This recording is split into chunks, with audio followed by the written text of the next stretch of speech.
Hari Om, everybody. Last week we saw um, Arjuna's diagnosis of his own condition. He has come up with two defects. He has seen two defects in himself, and very correctly done, a diagnosis which is very correctly done. And it is correct, is what is showing us his sattvic predominance. There was a predominance of sattva in him. He fell because of delusion, but now he has come back, and he says karpanya dosho hi pahata swabhavaha. Karpanya, the defect of krupanata has come in me. Krupanata, an inability to give up, an inability to let go. And what he's unable to let go at this point in time is his identification with the body, because of which all his sorrows are coming up. I am the body, therefore they are my grandfather and my guru and my relatives. And now how can I kill them? That is one problem. The second problem that he had, because of this identification, now he forgot what his actual dharma was. Dharma sammoda chetaha, he said. My intellect, chetas, my intellect, my mind is confused. Sammodaha, it's samyak modaha, means it is completely confused as to what my dharma is. Do I wage a war? Do I kill them, or do I run away? These are the two problems that I have now seen within myself. And again, because of his sattvic nature, there is immediate surrender. He recognizes that this is something that I cannot handle on my own.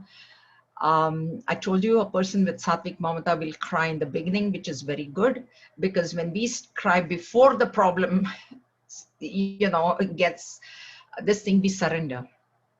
And that is what Arjuna did. He surrendered to Bhagwan. He recognized Bhagwan to be the one who can give me the correct advice, who can take me out of this delusion. And so he says, consider me as your disciple, not as your devotee. What is the difference between disciple? Disciple is one who submits to discipline. And disciple is one whom the guru loves more, though it appears that the guru loves the devotees more. And it appears to other people, because whatever the devotee says, the guru does. It's like that. It's literally like that. And the disciple, you should see, brahmachari standing there straight in full attention. It feels like the guru is not even looking at them, or anytime if he will look, it'll be very a stern look and kya kar rahe ho, what are you doing, and all that kind of stuff. But actually he loves the disciple more. And the reason that the guru loves the disciple more than the devotee is because he wants to make the disciple into a guru. He knows that it is this disciple that is going to carry on this tradition of Guru Shishya Parampara. The devotees are okay, they're there for the whatever. And though it appears like he loves the devotees more, the devotees love him too. Disciples also love him, but he loves the disciple more. So here Arjuna is saying, not as a devotee, as a disciple. So instruct me. The disciple is always instructed. The devotee is just told, whatever you do, you do, you don't do, you don't do. So he says, instruct me, Shadi Mam. And he says, Bruhi Tanme, tell me for sure one thing. Don't tell me this general here, there kind of advice. Tell me a specific solution to this problem, which is, it feels like even if I get the three worlds, this burning will not go away. And the reason he's saying that the burning will not go away is because gaining the three worlds does not take your identification away. See, gaining something is a result of action. He can wage war, which will be an action. He will get the result, and yeah, he will get the three worlds, but will that take his delusion away? No. Action doesn't take delusion away. Correct knowledge does. So that's why he says that this burning that I'm feeling within me will not go away even if I get the three worlds. And that is the reason. He recognizes that this is not the solution. Winning is not a solution to my problem. Neither is running away, because I'm a Kshatriya. I shouldn't be running away. So then what is the solution? This is what he has recognized. So now he's asking for knowledge. He's asking for knowledge. He's asking for something which cannot be obtained by karma. By doing action, it cannot be obtained. Disidentification with the body, mind, intellect equipment cannot be gained by any action. It has to be gained only through knowledge. And that is what he's asking. And Bhagwan is prasanna. He's very happy. One thing, first thing is, Arjun, I actually, right from the beginning, I knew what the problem. Actually, I created the problem for you. This is also why Bhagwan is very happy. Why did I create the problem for you, Arjun? Because you lived with me all your life, but you never asked me for this knowledge. I'm waiting here to give you the knowledge. That is the final purpose of my avatar. If we see Krishna's life, right from childhood, he has been, killing the demons and this, that, and everything. But the final purpose, just before he left, this happened just at the end of his avatar. The final and the main purpose was to give this knowledge, and nobody even asked him. And Arjun, his favorite cousin or favorite devotee disciple, never asked him. So Bhagwan thought, oh, now it's getting too late. I better create a situation where Arjun will ask me. So Bhagwan says, my plan worked. That's also Bhagwan is happy. This is all the commentators, they will say, why Bhagwan smiled? So he didn't laugh, he didn't mock at Arjun, but he smiled because he knew what the problem was. He knew what the solution is. It was he took avatar to give this knowledge, and now was the point where he was going to start his discourse. So the purpose of his avatar is now being finally served, because after the war, then the Pandavas took over, and then there is not much that he did, Bhagwan did. After that, he gave Uddhav Gita to Uddhav and all that, but it's not that. This is the most important thing. And that knowledge begins now. So verse 11, 12, and 13 are the replies that he gives to the question, Swajanam hi katham hatva. How can I kill my own people? But that's what Arjun said. So he now replies. Shri Bhagavan Uvacha Ashochananvashochatsvam Pradnyavadauscha Bhashase Gatasuna Gatasunshcha Nanushochanti Panditaha. The Blessed Lord said, you have grieved for those that should not be grieved for, yet you speak words of wisdom. The wise grieve neither for the living nor for the dead.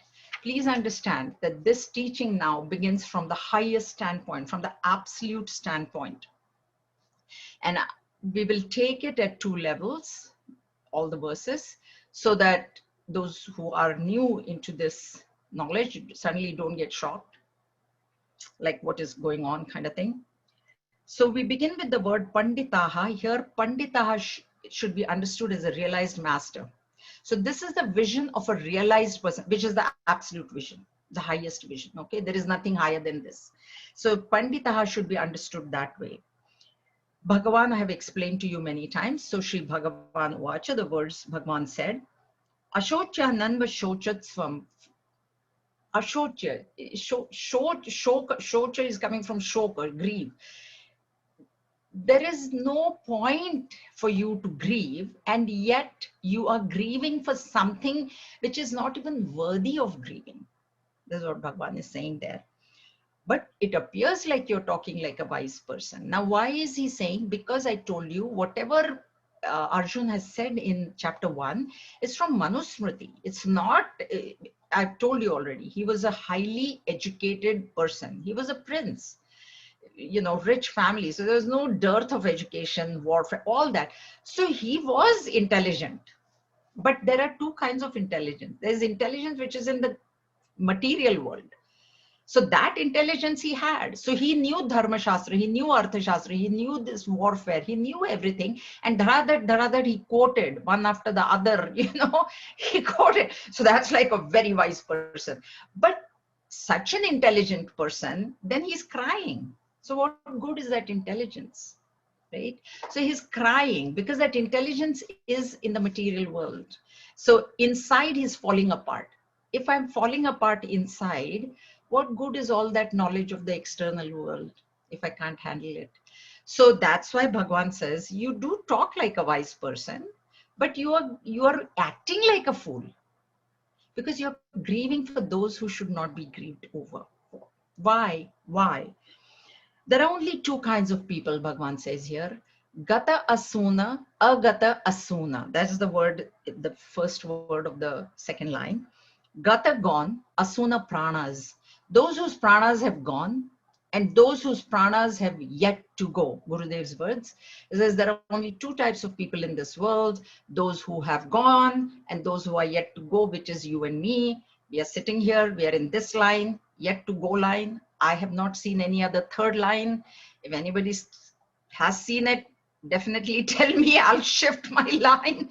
But I'm standing in the line, yet to go. Only the time we don't know. Time we don't know, but everybody is standing in line.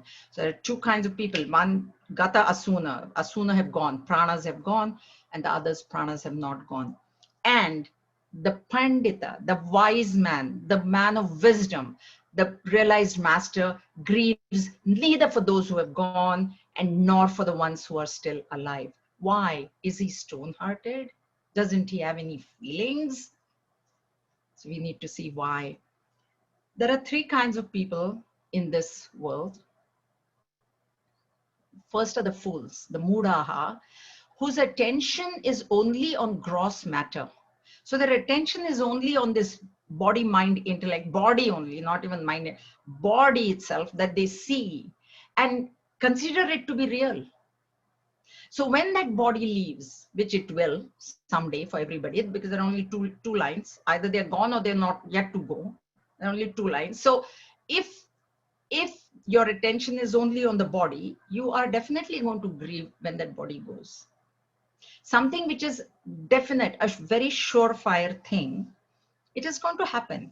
So a fool is one who will keep on crying only because these bodies are moving. It's some saratiti sansar. Sansar is moving. Bodies are changing. Bodies are moving.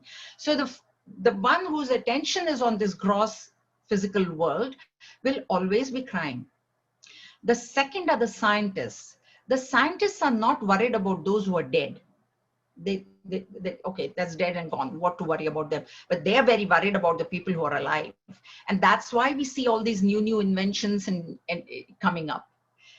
10 years ago, when I taught this first time, the example I used was, okay, that's why the fridge has come to maintain food. The heater has come for the cold people. But now I've changed my example. Now it's fast internet. It's Zoom. Now, COVID times, the scientists have come up with this Zoom platform, right?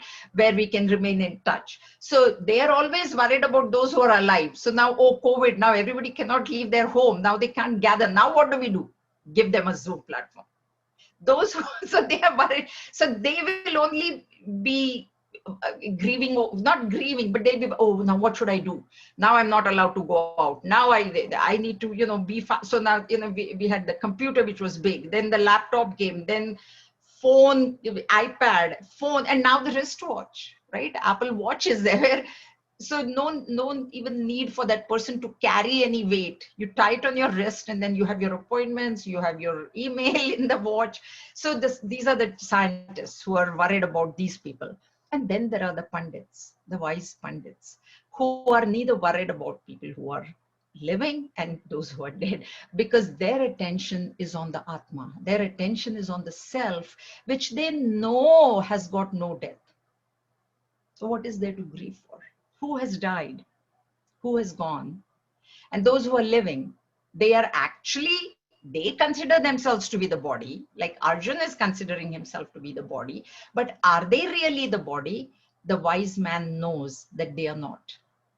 They are the self. They are the pure self. So attention being on the absolute self, he knows there is nothing to grieve about in this physical world, which is really, it's not there. This is why. With Arjun, because of his because of his attachment, he has got 2-3 different problems. He says, how can I kill them? That is one problem. Second problem, will I be able to enjoy after my near and dear ones are gone? Okay, that is another problem, which was, he wasn't there to conquer the worlds. He was there for dharma. The other thing also with this is that if you were to take it at a very ordinary level, like a lower level, this is the verse is not at a lower level, and the verse is talking from the highest level. But for those of you who are, it's hard to suddenly grasp this idea that Atma is unborn and does not die, it'll come, and your attention being on that, there is nothing to grieve for. For Arjun, in the case of Arjun, if Bhagwan is trying to tell him, if you're worried about Drona and Bhishmacharya dying, Bhishmacharya is 200 years old. Now, how long do you want him to live?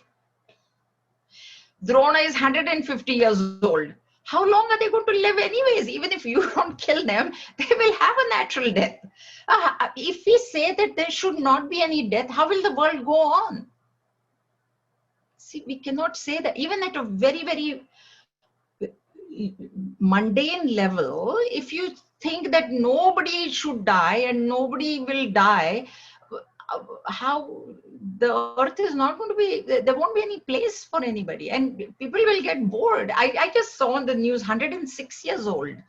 The other day I saw in BC, he's the oldest, 106. They didn't even have a balloon with 106. So they took the 100-year balloon and they made a 6 out of it. And just this morning, I heard that in Ontario, a 114-year-old guy has got his vaccination. He's the longest living Canadian, apparently, 114. Oh, Lord. I think it would be really boring, you know. So the idea is that there has to be, and of course that idea will come. So I'll tell you that there has to be death for life to go on. Literally, for life to go on, for life to move, death has to be there. So even at that level, there is nothing to grieve. And if your attention is on the Atma, and that's why I told you this is the section where the absolute truth is being told, there is nothing to grieve for. And yet you talk like a wise man, but you are actually not a wise man. This is what Bhagwan is telling him. Okay. Now he gives the reason why don't they grieve. The Panditaha, I told you, their attention is on the self, but why don't they grieve? This is what he tells in verse 12. Natve vaham jatu nasam natvam neme janadhipaha nachaiva na bhavishyamaha sarve vayamata param. It is not that at any time in the past indeed was I not, nor were you, nor these rulers of men, nor verily shall we ever cease to be hereafter. So this is the highest standpoint where he says that in the past, there was not a time when I was not here. Okay, Bhagwan, you are the God. Arey, what about me? Arjuna said, yeah, you were there. What about, no. Nor were you. Nor were you. So you were also there. Later on, he will say, we have had many, many births, Arjun. You don't know them, I know them. So here he's saying that as the Atma, as the self, we are eternal. That is what he's trying to say. So not only that I was there, nor you were also there. I was there, you were also there. And these rulers of men, so he's pointing out to all the others like Drona, Bhishma, you know, all whom Arjun thought he was going to kill. So he says, they were already there. They are now, and they will also remain. That's why he says, shall we ever cease to be hereafter? The self never dies. This is what is being told here, that supreme self, which is right now caged, as though caged in this body, does never die. The body dies, but that Atma doesn't die. Okay, this from another standpoint, like not another, but when we compare the schools of philosophies, the Buddhist philosophy, they have what is known as Kshanik Vada. Kshanik Vada means what they say. he says that Atma was there that time, now, and future. So the argument may be, okay, but can we say that when the body dies, Atma also dies, and when the body is born, Atma is born? Why can't we say that? This is what Buddhists claim. That is what Kshanik Vada is. Kshanik means every moment. So what they say is, when the body dies, in the general way, body dies, Atma also dies with it. And when a body is born, Atma is born with it. That is what Buddhists say, okay? Not Vedanta. So if you take it at the level of the thought, Buddhist Kshanik Vadan philosophy is that with every rising thought, consciousness also rises. And when that thought goes away, consciousness also goes away. And with a new thought, so they agree that there is a consciousness, but they don't claim that that consciousness is continuous and thought is changing. So what they're saying is, yeah, consciousness is there, but it goes away as well. So they say it comes and goes. Therefore, kshana is second. Every second it comes and goes. And then with every body dying, it dies. Atma dies also with the body. And when every body is born, then Atma is also born. That is what they say. But that's why here Bhagwan is saying that is not what Advaita Vedanta says. Because if you think about it logically, if a thought rises and consciousness rises with it, and then the thought goes away, and the consciousness which supported that thought also goes away, and a new consciousness has come, how does the new consciousness know what the previous thought was? The most common example is, you walk out of the house, you lock the door, and how many times has this happened to me? It has happened many. I go to work and then I think, oh my God, did I really lock the door? Has it happened to you? And then you think and you say, yeah, I did lock the door before I got into the car, right? How will you have memory that you locked the door or switch the range off? Oh my God, that is even more dangerous, you know? Did I actually had left the range on once and gone to work. It was very, very minimal, but like, this is what I've done. So, but when you strain your memory and you say, wait a minute, let me think, what did I do last? Oh yeah, I did go into the kitchen and so how will that memory come? Because the consciousness which switched the range off has died, right? Because this is what Buddhists are saying, that thought arose, I should switch the range off or I should lock the door. Thought arose, consciousness arose, thought went away, consciousness went away.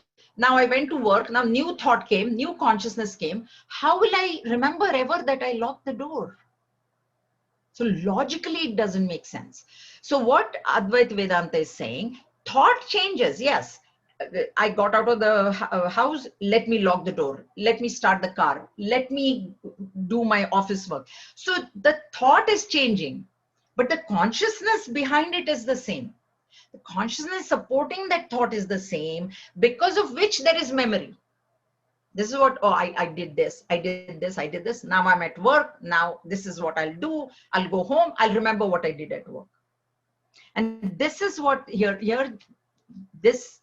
that's why this Bhagwan is saying that the consciousness, I as the self, never ever cease to be. And our own personal experience, if you take, even when we wake up first thing in the morning from a deep sleep, the first thought that comes to us is I am. Think about it. If you're aware of your thoughts, first thought will be the I thought. And based on that I thought will be the whole entire thing. Oh my God, okay, I have class today. I have to go to work today. I've got so many projects today. I've got so much work to do. I have to do this. I've got this appointment, that appointment. All these things will come only when that I thought comes. So that I thought is always with us. Our mistake is we mistake it to be the ego, but that's again a different matter. But that I thought is the self, which is constantly with us, which was there in the past, which is there right now, and which will ever remain in the future, whether this body remains or not. And that's why the Pandits, they know that that is what the self is. So attention being on that imperishable self, they do not grieve for that which is perishing, that which we know is going to perish for 100%. There is no body in this world that is going to live forever. Every body dies, nobody dies. This is what Gurudeva said. Every body dies, but nobody dies. Nobody as the self, we never die.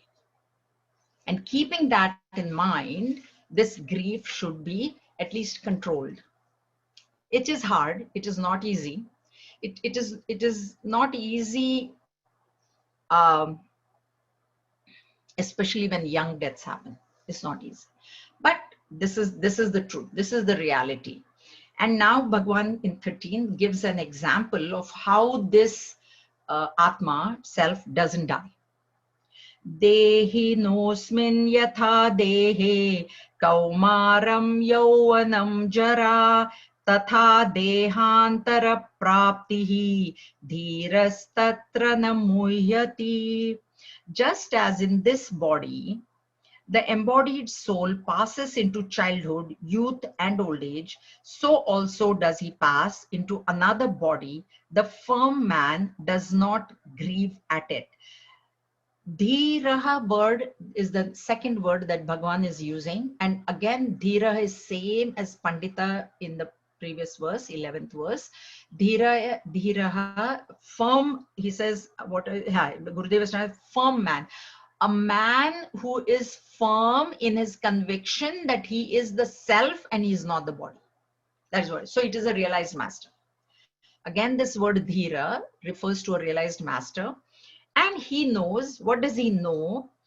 That Dehino asmin yatha dehe. So, if we take our own life, we were, when we were born, we were like a small, we were a small baby. Then we grew, the body grew, it became youth, young age, middle age, old age, whatever stage that we are in. Do I not have memory of my childhood? Not that every single moment of my life I remember, but don't I have a general idea of where I was, what I did, which school did I go to, etc., etc. And that is what Bhagwan is saying here, that this embodied one, Dehi, there is a Deha, which is body, and the Dehi is the embodied one. These two are separate. Our problem is we have mixed them up together. And we think that we are the Deha. I think that I am the body. But this is what Bhagwan is trying to say here, that there is a Dehi, an embodied one who is separate from the Deha, who is separate from the body. And how do I know this? That same embodied one has moved from a baby body into a teenage body, into a youth body, into a middle-aged body, into an old body. And how do I know that it is the same embodied one? Because of memory again. That's the logic. The logic is I have memory of what has happened before. And so I must have been in that body because the one who doesn't experience cannot remember.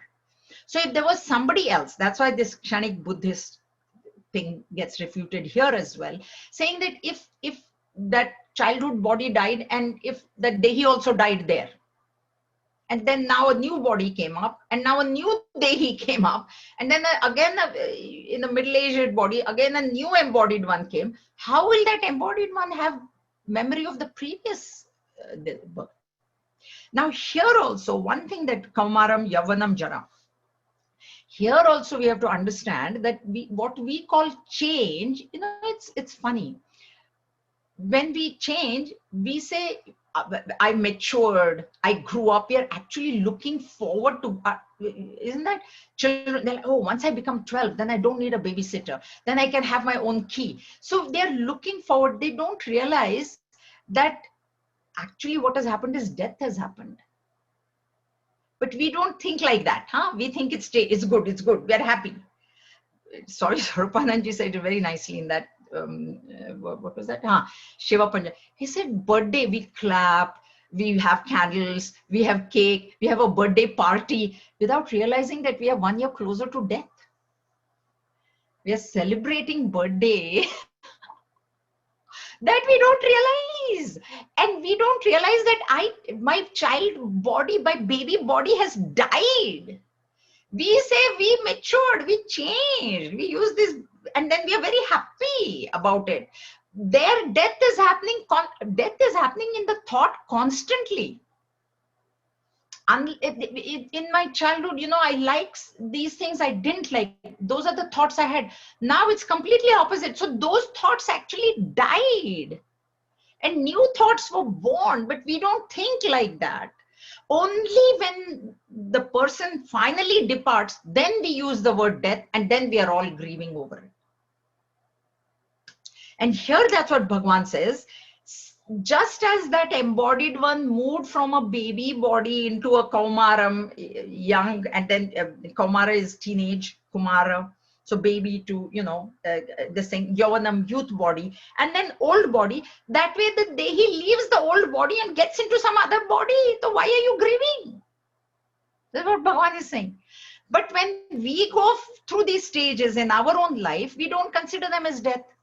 We consider them as great things. We consider, but every birthday is a great birthday for us, especially 20th, 30th, 40th over the hill. After 40 days, somebody told me, now you have to start counting backwards. So don't count 41, go 39. Hare kya? No matter which way you count, the body is going only one way. So that's why Bhagavan is saying here that this embodied one never dies, Arjun. Why are you grieving? What you see dying is the body. And that embodied one, just as it went from baby to young to middle age to old body, it will go into a new body. It is not going anywhere. It is not dying. You get this point? Clear? Okay. Let's take it from a different angle. Same point. From the theory of karma, let's take it from a theory of karma. Okay. So if we say that the Charvaks, normally they say that the Charvak is another school of philosophy, which which basically is eat, drink, and be merry. That's their philosophy. And there are two separate Charvaks. In there is a division. One say beg, borrow, steal, but enjoy. Enjoy. Why? Because before birth there was nothing, and after this body dies there'll be nothing. So this body is meant only for enjoyment. So if you don't have the money, you either beg, you either borrow, or if you can't do that, you just steal. Do anything, but make sure that you enjoy, because that's it. This is the life that you've got, and there's no other life. The others, there is in the Charvaks only, the other people say, yes, enjoy, but please don't beg, borrow, steal. Please work hard for it. You will earn your own money and earn by honest means anyway. But the philosophy is the same. Eat, drink, and be merry, because there is nothing before birth and there is nothing after birth. Now that part Vedanta refutes, and there we give the theory of karma. So what we see in this world is always a cause and effect phenomena that is going on. Have you ever seen an ornament made without any gold being given to the goldsmith? Have you ever seen a pot coming into existence without any clay? Have you seen a movie without no screen? Even in planetarium and all, on the ceiling, but that ceiling is there as a screen, right? So the point is that for any effect to be seen, there has to be a cause. There cannot be an effect without a cause. We see the rope because we see the snake because there is a rope. If there was no rope in the room, there's no way that you can see the snake. So an effect cannot be there without a cause. Now, if you say that the body just came, there was nothing before, how you will see the effect unless there is some cause? Okay. Now, in this body, when you enjoy and when you whatever, either by honest means or by beg, borrowing, steal, whatever, you have done an action. The law of action dictates that there will be a result.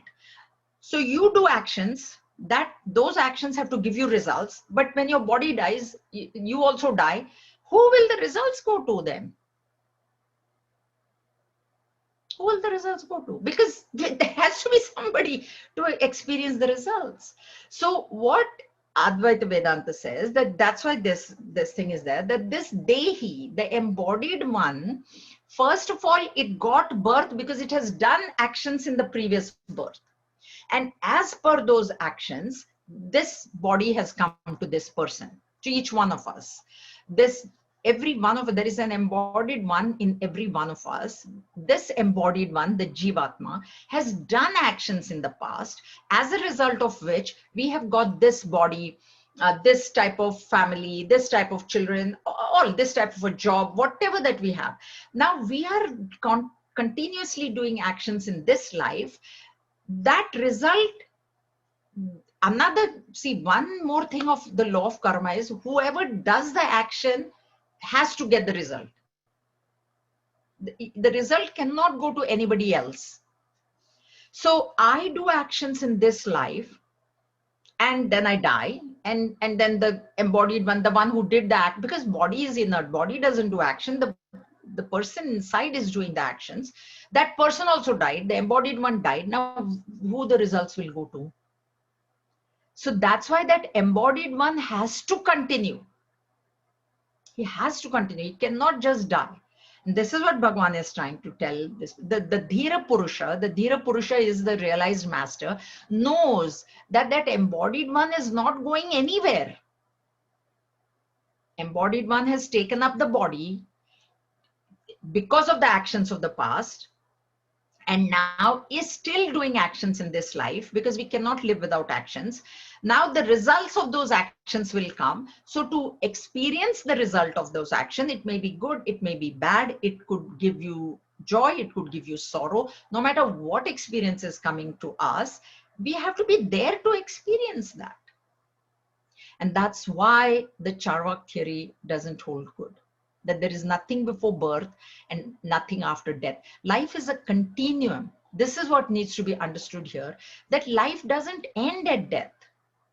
Life actually begins at death, because after death, there will be a new life waiting for you, waiting for those who are there. So here, what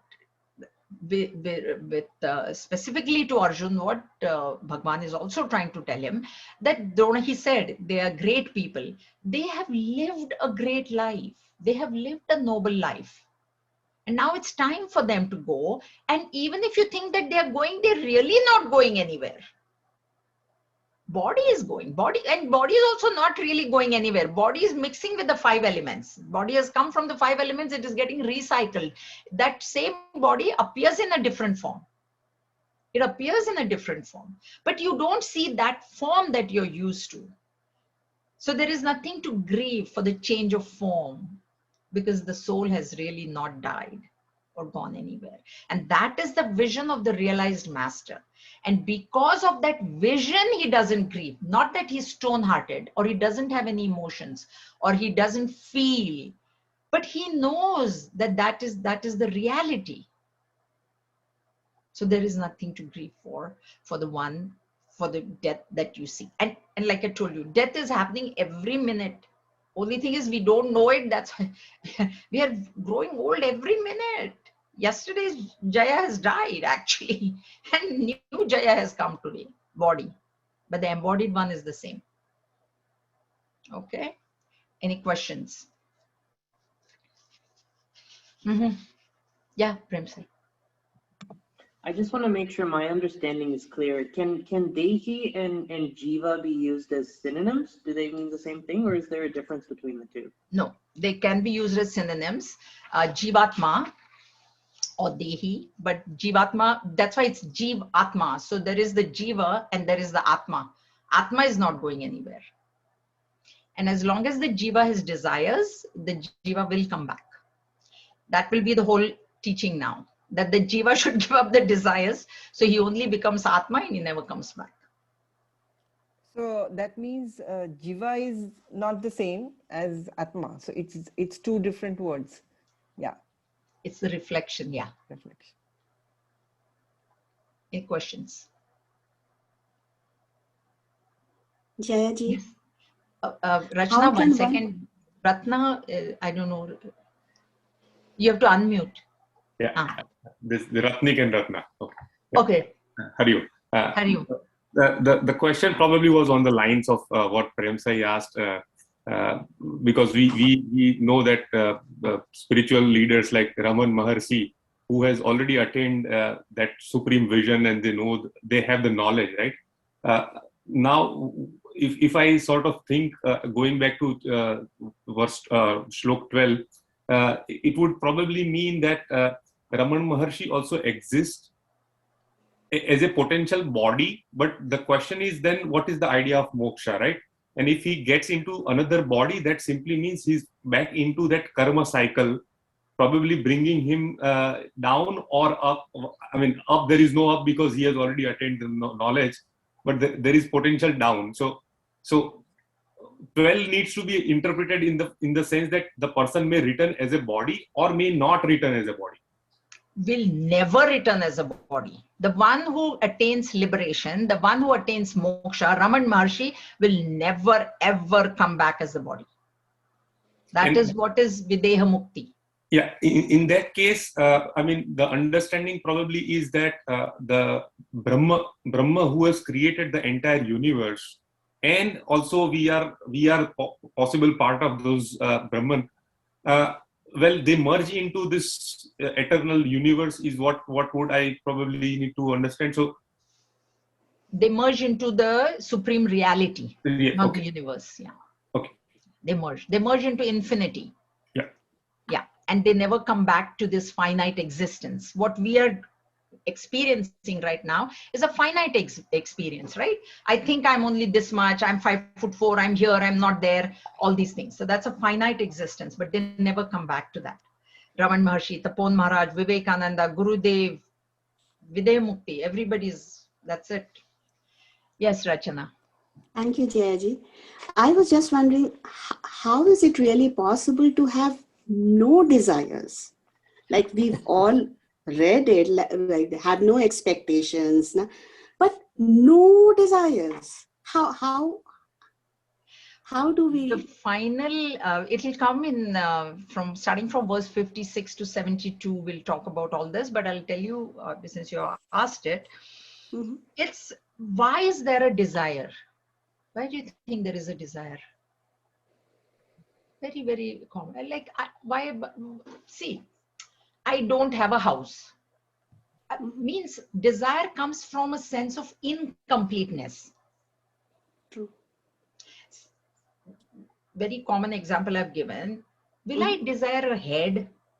I have that. I can desire a beautiful face because I think I'm ugly.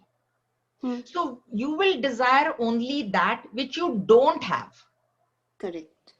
Henna? If you have it, of course, then it's greed only. I want another head. Like Ravana, I want 10 heads. Like that's freaky. You know, that's freaky. So normally a desire will arise only when you feel incomplete. Okay. Now, when you realize infinity, when you are complete, the best example is if somebody has invited you for lunch or you're at a buffet and you eat full, will you have a desire to eat anything after that? So when you are full, all your desires will stop. And eating, what happens is at that moment you feel full, but after 2 hours you feel hungry again. So again you will desire.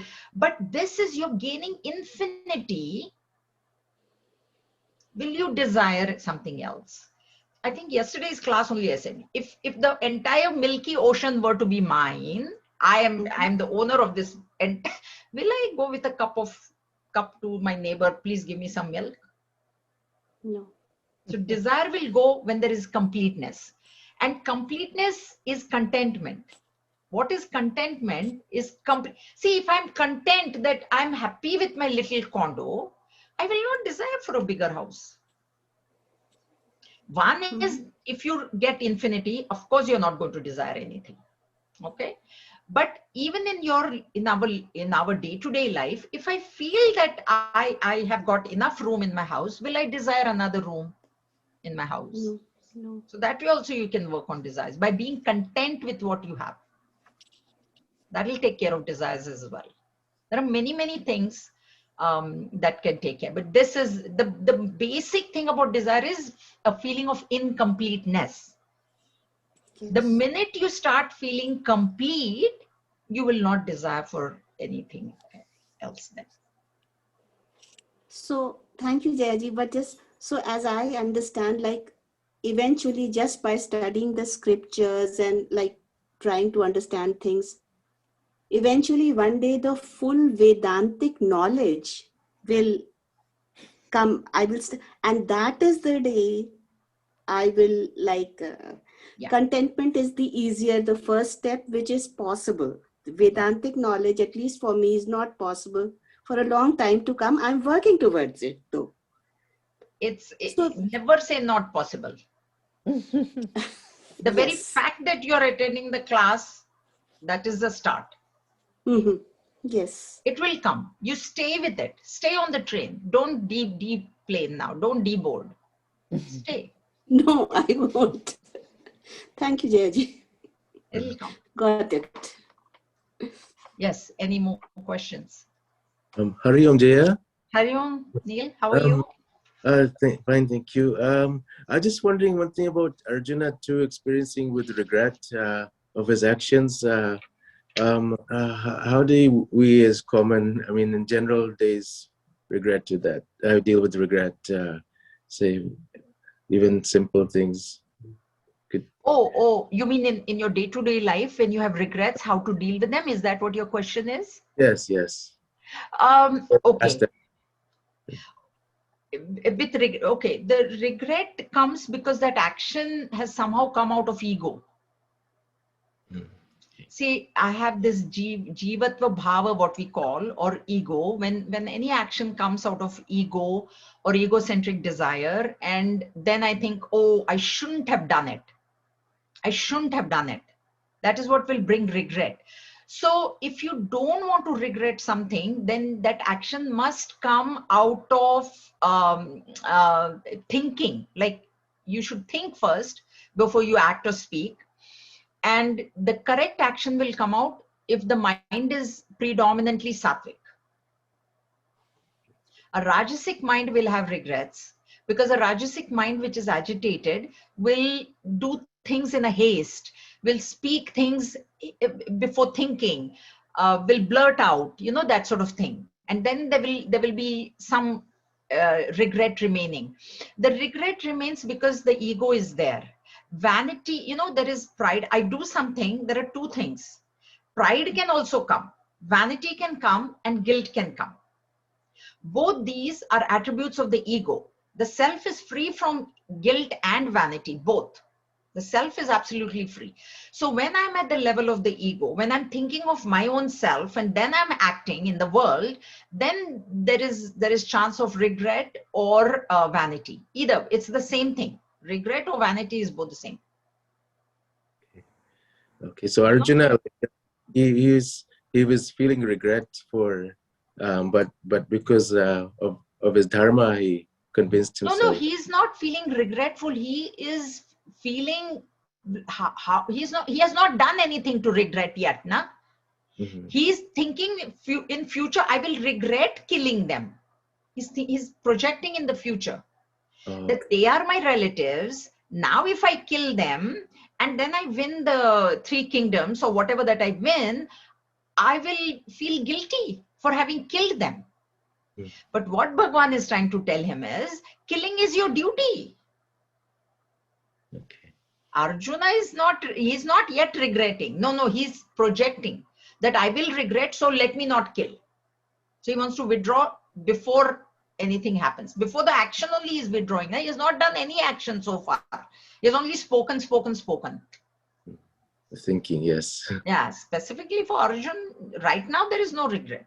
But he thinks he will regret, he will feel guilty. How can he enjoy the kingdom when he has killed his own people?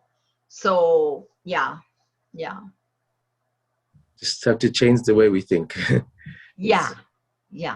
When we stop functioning from the level of the ego, vanity also will be less, and guilt also will be less. Thank you. Any other questions? No. So the next verse, 14, is a very, very important verse. It'll have to be taken at 3 different levels. We will take it at the most ordinary day-to-day life level. Then we go on to the level of the spiritual seeker. And then we go to the level of the realized master. This is also a key verse. It is one of the hearts. Like I told you, this chapter has many hearts. This is the second heart. And those, I know there is a couple of Balvihar teachers here. So if you are explaining this verse to the children, you will only remain at the bottom level.